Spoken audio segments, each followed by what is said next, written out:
Hello all, welcome to Valli's vlogs. నవరాత్రుల్లో భాగంగా 5వ రోజు దుర్గాదేవిని స్కందమాతగా పూజిస్తారు. ఇక్కడ స్కందుడు అంటే కుమారస్వామి. ఈయన్నే మనం సుబ్రహ్మణ్యేశ్వర స్వామి, కార్తికేయుడు అని అనుకుంటుంటాం.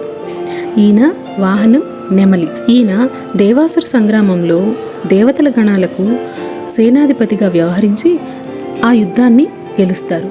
అందుకే ఈయన్ని అత్యంత శక్తిశాలి అని ఆయన మహిమలను కొనియాడుతుంటారు. సుబ్రహ్మణ్యేశ్వర స్వామికి తల్లి కాబట్టే అమ్మవారిని స్కందమాతగా అభివర్ణిస్తారు. అలాగే ఈరోజు అమ్మవారికి చేసే ఏ పూజలైనా అమ్మవారితో పాటు ఆ స్కందుడికి కూడా చెందుతాయి అంటారు.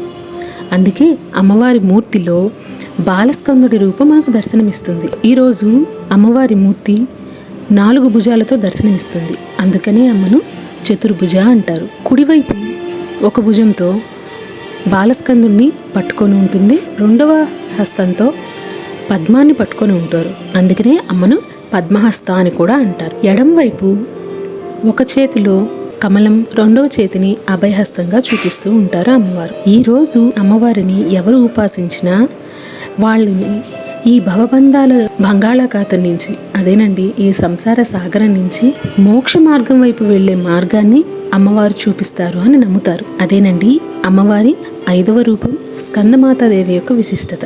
ఈ ఇన్ఫర్మేషన్ మీకు నచ్చినట్లయితే నా ఛానల్ని లైక్ చేయండి, సబ్స్క్రైబ్ చేయండి. Thank you.